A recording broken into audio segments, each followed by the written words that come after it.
Hey everyone, welcome to Lesson 7 of Week 3 in our Summer Geology of Nebraska class. Today we're talking about sedimentary environments. So sedimentary environments, or depositional environments is also how I'll refer to them, operate at Earth's surface through interactions between the hydrosphere, geosphere, biosphere, and atmosphere. So technically, they're the transfer of energy between different parts of sedimentary systems, and that forms new landforms and new sedimentary rock bodies. They're categorized into three main groups. There's terrestrial, which are continental or land environments. There's shoreline or transitional, or also known as coastal environments.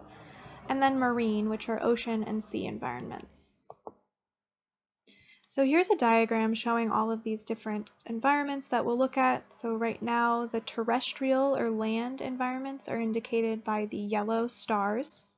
So we'll be talking about dunes, alluvial fans, glaciers, and fluvial environments. There's many, many more environments that you can look at on land, such as playa lakes and other lake depositional environments, but these are just the ones that we're going to focus on for our class. So the first of these are fluvial or river systems. So these are river and stream systems. They're extremely important agents of erosion, transport, and deposition of sediments. So we've talked about streams a little bit before. We have some of our, or actually we will talk about these next week, excuse me.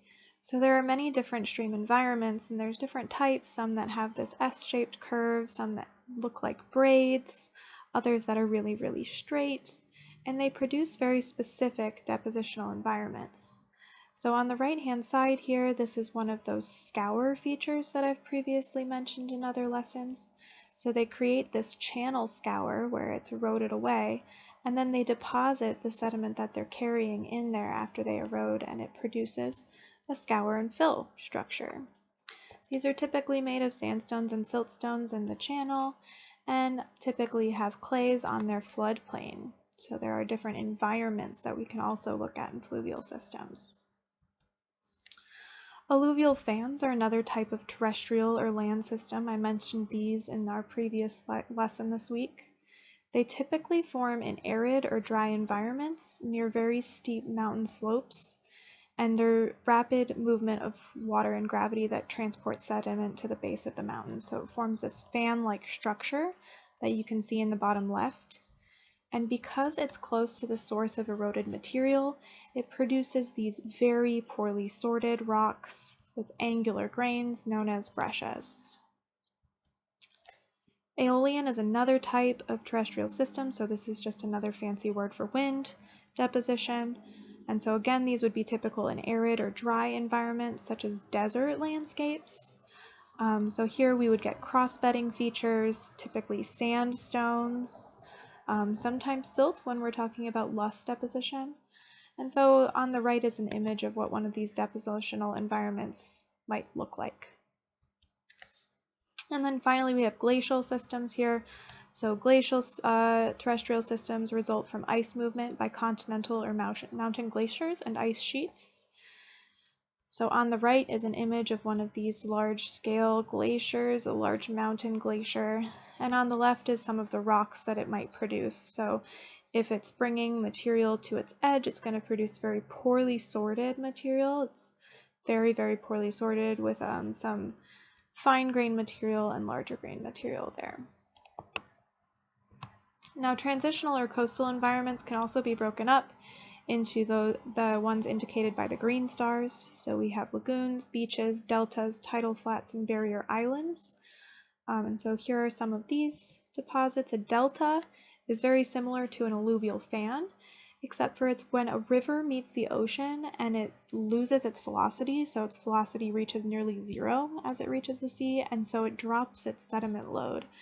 This expands the continental shelf, so we get this expansion of land, very unique biodiverse biological communities, and they're influenced by different things. So you can have delta deposition influenced by rivers, influenced by waves, and also influenced by tides. Beaches are another type of depositional environment in this coastal or transitional zone. and this is produced by wave action that repeatedly strikes the shoreline, depositing and redistributing sediment. It will produce symmetrical ripples in sandstone, so we get this nice, well-sorted, quartz-rich sands, and they'll typically have fine-scale cross-bedding and also asymmetrical ripples.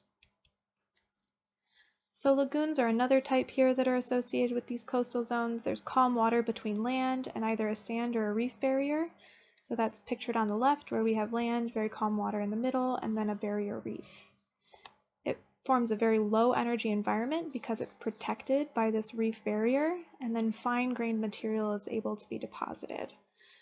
And so that can be producing these kind of mud-rich layers, but also carbonate mud-rich layers as well. Tidal flats are another important transitional environment where these are alternatively covered by shallow water and then exposed to air for periods of time.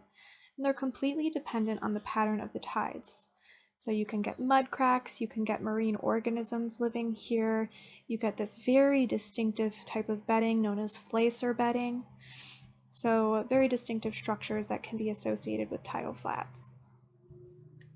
And then finally, our ocean or sea environments are indicated by these orange stars here. So we can have reefs, which are in shallower ocean environments. So they're shallow, warm, tropical, restricted to between 30 degrees north and south latitude. And they're where shelly organisms thrive. So you can get fossiliferous limestone forming in these environments, shown on the right. Shallow shelf would be the next, which borders the coastlines. It's this shallow continental shelf that dips as you get towards the deeper ocean. It's dependent on sediment input from coastlines, wave energy, temperature, and currents. And so there can be different types of sediment that are deposited here. Here again is the continental slope, so this is the edge of the continental shelf to the deep ocean floor, and we can get those turbidite deposits forming here, where we have that graded bedding that we discussed in our previous lesson. And then finally is deep marine. So deep marine is deposition in the deepest parts of the ocean. It can be the shells of microscopic organisms, such as coccolithophores, which would form chalk, or such as radiolarians or diatoms, which might form chert. Or if there's no organisms that live there, it can produce a very fine mud. So you can get shale deposits here as well. Very, very low energy environment. So the final thing I'll say today is just an introduction to stratigraphy. So when we look at layers of sedimentary rocks, they can be grouped into formations, which can be subdivided into sequences bound by erosional surfaces. A formation is a group of beds of a distinctive rock type that formed at a specific time and place. The fundamental rock units are studied by geologists or formations, and you'll see later that they can also be subdivided into smaller units. Rock formations classified on the basis of rock type, like limestone, can be grouped into larger strata sequences separated by major unconformities, and this is a study called sequence stratigraphy. So finish up reading your lesson for today, and I will be on next week.